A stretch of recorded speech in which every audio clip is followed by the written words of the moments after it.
Dandy Boys. Vanderbilt is first. Let me get their schedule pulled up. Bam, there we go. Let's get it.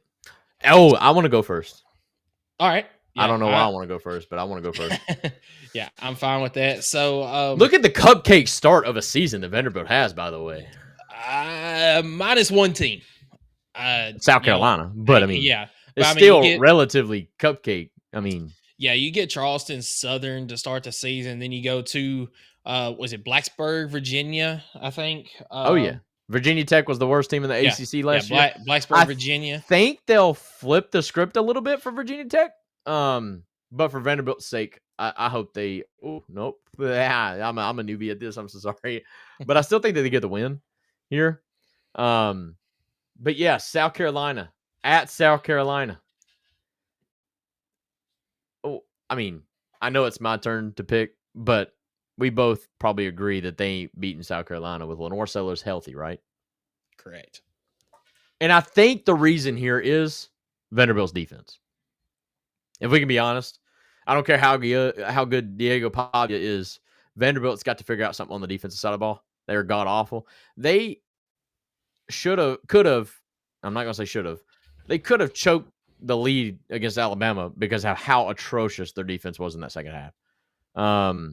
So they're gonna have to figure out something on that side of the ball. I'm gonna give South Carolina the dub here, and then they host Georgia State, and I do think they get the win there, and then they host Utah State again, another cupcake. Vanderbilt starts the season 4-1 going into October, going to Tuscaloosa, T-Tech for the revenge. So here's the question: is this where it all falls apart? Yeah, I think so. Oh, no. I did it again. I think so. One Alabama's going to be ticked off about that game last year, right? So I think going into T-Town and pulling an upset, if Clark Lee can do it, Kalen DeBoer's fired. Nah, you can't even question it. You can't even question it. If he loses to Vanderbilt his first 2 years at Alabama, I do not care if they win every other game on the schedule. With you on that, yeah. There is no shot, dude. So, I think that's an L. All right, just being honest. Here's where I'm confused. LSU is a team that confuses me every year. I think they're a good offense every year, but again, their defense is so bad. You could see LSU post up 45 points in a game and still lose. We've seen it numerous years against Ole Miss, Alabama, Texas A&M, you name it. So could Vanderbilt, with the offense that they have, if they're going to be decent, by the way, I don't know if Pavia's got the weapons around him to make that possible, but obviously he's a playmaker. So I'm going to say that they're not going to get it done. God, I'm really bad at this. I'm going to say they're not going to get it done. I'm going to say LSU is going to get the win. But I think it's more because Brian Kelly needs it. Brian Kelly's kind of coaching for his life right now. So, and I know that's a little bit dramatic because he's on a contract, but if Brian Kelly goes 8-4 or 9-3 again for like the fourth year in a row, I just don't see Baton Rouge being at ease with it, in my opinion. Am I wrong? No, I totally agree with you on that. If you remember, we did our hot takes not too long ago, and my number one hot take was the fact that Garrett Nussmeier would not be the starting quarterback by the end of the season, which you didn't feel like was much of a hot take. But then I added in Brian Kelly will be fired at the end of the year, which says one of two things. One, LSU probably was pretty bad this year. And two, other coaches need to be looking out because Brian Kelly has been fairly successful for most coaches' view on things, or most schools' view on things. In his first season, he went to the SEC championship game in the worst year that the West has had in quite some time. But he's had a pretty good record overall. But for LSU type standards, It's not good enough. It's not good enough. It's not good enough. But Rhonda said Pavia will have a warm welcome in Neyland. Logan brings up, let's see if they run this year. The next couple, F Pavia. Talking about Vanderbilt running Tennessee or Nashville, running, the SEC runs through Nashville. Whatever he said. I don't know. Whatever. Let's see. Logan said, wonder if they put Vandy ranked in the top 15 when it comes to when they get that 4-1 start. I don't think that's going to happen. I do think that it could be possible that Vanderbilt's in the top 25 at that point, depending on Maybe in the what top everybody else looks 25 like. at 4-1. I think that's valid. But nah, top 15. Now, if they start the Unless season off 15, or if they start the season off 4-0? 5-0 after beating South Carolina, Yes, 5-0. yeah, you might be knocking on the door of a top 15. Yeah, because I think people are ranking or at least predicting South Carolina to be a decent team this year. So, yeah, I think that would be a good win. I think Virginia Tech's going to be better than what they were last year, so I think that's an okay win. But yeah, if you start the season 5-0, yeah, sure, give them the ranked matchup. They deserve it at that point. But that's a good way to look at it. Logan, we appreciate you guys being here. But anyways, we're gonna keep on going. Missouri is another tricky game because I don't believe Missouri. I know that Eli Drinkwitz has been, like, last year was a very underachieving year, a very quiet year, but Missouri is still acquiring talent. So, like, Missouri roster wise, I think is a pretty decent team this year. But I still don't believe in their coach, period. And this is even back when they went 11-2 2 years ago. I think that was a fluke year. I'll just be honest with you. I don't think that's Eli Drinkwitz year to year. Could Missouri choke this game? Yes, I think so. Am I going to predict it? Yeah, I am. Who is Missouri's quarterback? Honestly, I couldn't tell you off the top of my head. Who's the wide receiver? Who's the running back? I don't know to any of those three questions. Now, I don't know the name of the running back, but I do know that they did get another running back that kind of went along the same path as Cody Schrader from a couple years ago. Came through that JUCO type path. Come on as a walk-on, earn a scholarship. So I do think that they're going to have a pretty decent running back if he ends up like Cody Schrader. But as far as I'm not the wide receivers, anybody to end up. No, I agree. But as far as the running back and the quarterback goes right now, I don't know. I will do more research on Missouri by the time we get to them. But at this moment, I don't know who that is. Fair enough. I'm going to give Vanderbilt a bone against Missouri. I think they get it just because in the gauntlet, I don't think they're going to lose 5 straight. So I'm going to give them a bone here against Missouri. I'm going to go loss against Texas. I don't feel like I really have to explain that one that much. We're going to move on to Auburn. This is another one that I kind of put Missouri, Auburn, South Carolina ish. Kind of like on the same. Kentucky, I would even throw Kentucky in this one, even though I think Kentucky's a really bad team. I am going to give Auburn the win here. I think Vanderbilt loses to Auburn. Again, this could be completely wrong because this could be Hugh Freeze is already fired at this point. Who knows? But if they do figure it out, I think Auburn could be a dangerous team. Even though the recruiting rankings out of the high school ranks looks god-awful right now at Auburn, their transfer portal rankings were pretty good. So Auburn's kind of pulling an Ole Miss here, which is kind of ironic when you think about it. But I do think Auburn may find a way to pull a win here. And I'm not necessarily believing in Clark Lee and Vanderbilt pulling an 8-4 type season. So I got that as a loss for Vanderbilt. Kentucky. I think they're going to beat Kentucky. Kentucky's god-awful. I don't think they have any hype going into this year. We predicted this. We predicted this last week. Where's Kentucky going with their program? They settled for mediocre for so long that now the mediocrity is now underperforming, and they don't want to get rid of him because he's the longest tenured head coach, the highest paid head coach over that tenure, sort of, kind of, not really, but you get what I'm getting at. And they're kind of stuck with Stoops. So I don't know. But then at the end of the year, Tennessee, you already know it. They ended on a loss. I've got Vanderbilt going 6-6, a bowl game. Congratulations, Vandy.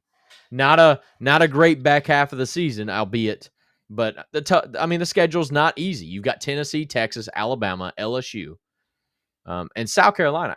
South Carolina, I mean, I do think it's going to be a decent team this year. So, Yep.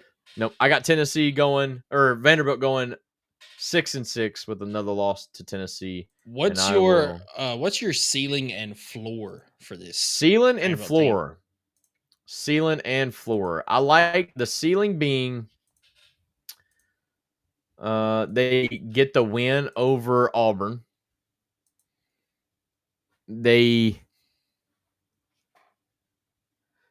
get the win over Auburn. At LSU? No.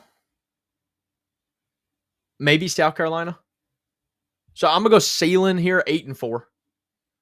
And then the floor, I'll say they lose to Missouri. I think their floor is. I think it's fair to say 4-8, maybe. I mean, no. So 4-8. No, because you got Charleston Southern, Utah State, Georgia State. That's 3 immediately right there. You got Virginia Tech. Ugh. I mean, Virginia. I'm gonna stick with 4-8. Yeah, I think 4-8's their floor. But yeah, 4-8. I'm done. So respectable, 4-8, 6-6, 8-4. 2 games here. Somewhere in there. Yeah, 2 games there. Yeah, I can see that. So, but before I give my predictions on it, we'll kind of briefly talk about Vanderbilt for just a minute. Obviously returning Diego Pavia at quarterback. We all know the comments that he made and all that stuff. Diego Pavia last year threw for almost 2,300 yards. He also rushed for just shy of 1,000 yards. He was their leading rusher, obviously leading passer. I think he was the leading receiver too. I'm joking. It's funny. I was looking at that. I thought that he might have at least one reception, but he actually does not. I will say they do return they do return the best tight end in college football in Eli Stowers. He was there, or Stowers, however you say his name. Because if I answer Wolfie saying they're going to drop. Kentucky might not score 10 points on Tennessee this year. Hang on. My Sid from the Ice Age, they do this every year.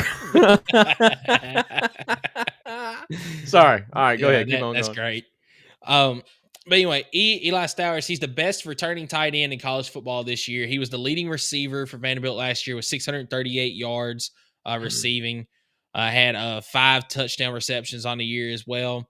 They are returning their second leading rusher in Cedric Alexander. He's coming back this year, but he only rushed for 610 yards last year. I do kind of attribute that to Vanderbilt's offensive line because Diego Pavia was on his back a lot last year. And I do think some of that you can blame Diego Pavia for that because he would try to make plays happen with his feet. He was all the time getting hit. He's one of those quarterbacks that doesn't like to give himself up. He's trying to get that extra yard, which I respect him for that. He's an absolute warrior on the field whenever it comes to that. But as a quarterback, you got to know at times when you need to give yourself up to protect yourself. And I think that's one reason why, Vanderbilt started hot. Granted, a lot of that was because of mistakes that Tennessee made, but they started hot against Tennessee, but couldn't keep it up because Diego Pavia couldn't do anything. No. He wasn't athletic enough at that point because he was just beaten and broken by the time you got to the 12th game of the season. That's right. So I do think Vanderbilt's got some playmakers on the offensive side of the ball. Is their offensive line going to be improved at all from last year? And is their defense going to actually stop anybody this year so that their offense doesn't have to put up over 30 points in a game to get a victory? That's right. Big Orange, thank you so much for tuning in, man. We see you. Is Malik Foreman really joining the show? Yes, next week. Had a work thing come up tonight. Life happens. He understands. He called me about an hour before the show, said he wasn't going to be able to make it. So I'm sorry for the false thumbnail there. But it was very much last minute hour. And but he will be joining next week. We'll have a whole new post about that, and we look forward to having him on the show. It's gonna be a fun time. So we appreciate you being here. Thank you so much, man. Yeah, dude, it is awesome. I'm sorry to give y'all the false hope for this week, but yeah, man, he's gonna be here next week. He's excited about it. He already seen some of the questions that we want to ask him. He's approved some of them, I guess. But it's gonna be a good time, man. It's gonna be very much a lot of fun. But right here, right now, we are predicting Vanderbilt's schedule. I had them going 6-6. Michael, The $1 million question is the defense for Vanderbilt. I think offense, you'll get production because the guy you got at quarterback, I don't think he's all conference quarterback by any means, but he's a playmaker, right? He's going to make plays. With that, he's going to make mistakes too, but is the defense going to take some pressure off of him? With that being said, Michael, what do you have Vanderbilt going this year? So they do start off with a win in week 1 against Charleston Southern. I think everybody can predict that one. I don't see a letdown game for Vanderbilt like they did against UNLV a couple of years ago. So got a win against Charleston Southern. I do think that they go to Blacksburg, Virginia. They get a win against Virginia Tech. I mean, Virginia Tech since the older Beamer, since he retired, Shane Beamer's dad retired from Virginia Tech. It's just kind of been a downward spiral for Virginia Tech. Mm-hmm. So I do have really a bad win year last year. Oh yeah, yeah, absolutely. Ever since they lost the coach, so back when we did the battle at Bristol, real quick, they had a coach that was decent. I can't remember his name, but I felt like he had that program going in the up and up. But he went backwards one year, and they just fired him outright. And ever since then, I feel like Virginia Tech's just not been on the right track. I don't know, but they definitely are not helping the ACC's case tough schedules. I'm telling you that right now. They're terrible. Yep, exactly. So South Carolina in week 3 on the road at South Carolina. Even though I am not a Shane Beamer fan, I'm a South Carolina believer this year. Mm-hmm. I'm a Lenoris Sellers believer this year. And I think South Carolina does whatever they want to in this game. And they come out, Vanderbilt comes out with a loss in this game. Because once again, I do think Vanderbilt's going to put up some points. But also, South Carolina's got a decent defense. And I don't know if Vanderbilt's going to be able to stop Lenoris Sellers in that offense this year. That's right. So week 3 loss to South Carolina. Georgia State. This is a revenge game for Vanderbilt from last year, who traveled to Georgia State and lost last year. So as good as Vanderbilt's season was, beating Alabama, beating some of these other teams that it wasn't expected, they lost to Georgia State. So they finished the regular season 6-6 and could have had 7-5 on the season. And didn't they win their bowl game? So you could have finished off 8-5 on a year if you're Vanderbilt. Yeah, could have. That looks, even though it's just one game, that looks a lot better than the 7-6 that Vanderbilt actually went last year. They do end up getting a win against Georgia State this season, though. Utah State in week 5, that's also a win. So I'm right on line with you, Skylar. I've got them starting off the season 4-1 going into this Bama game. I think that's the right number. Yeah, I agree with you. All right, so top 15 showdown in T-Town for Alabama?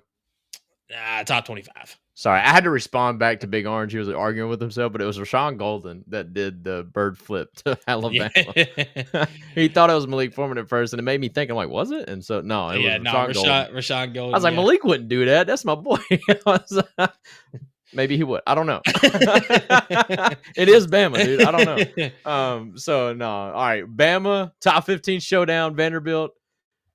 Yeah, they get a loss. Oh, come on, dude. Be fun. It doesn't matter who's a quarterback for Alabama. You said it. You hit the nail on the head with it. If Kalen DeBoer loses to Vanderbilt for a second year and lose to them at home, I would love nothing more, brother. It doesn't matter what else he does on the season. Bama is firing him. So no, Alabama's not going to lose that game. LSU in Nashville. I'm telling you. Off of a bye week for Vanderbilt. Come on. Let me see. Who's LSU have? Come on. Fire Brian Kelly. Give him that $80 million buyout. So LSU has South Carolina the week before playing LSU. That game is at home. Or the week before playing Vanderbilt. And that game's at home for LSU. I'm gonna give LSU the win. Yeah, all right. And that one.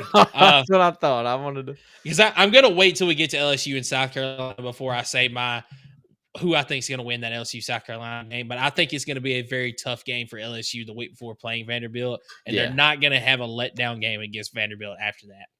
Missouri, the week after playing LSU, I have a lot of questions around Missouri this season because of what they have lost. I also have questions around Missouri's program. Eli Drinkwitz, he doesn't get on my nerves as much as he used to. Maybe that's because Tennessee and Missouri hadn't played in a couple of seasons. But I do think that Missouri is still a little bit better team overall than Vanderbilt is.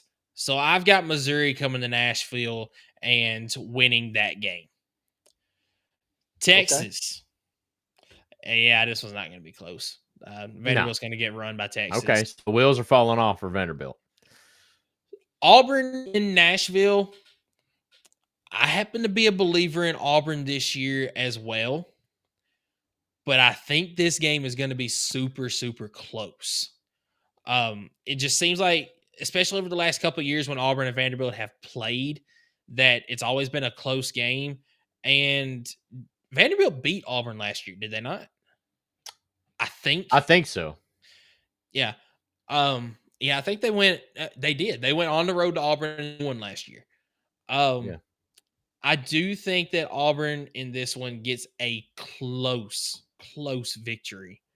Vanderbilt has a bye week after that one. Kentucky comes to town, and this is where, for 1 week anyway, Vanderbilt gets back on the right track. They get a win against Kentucky.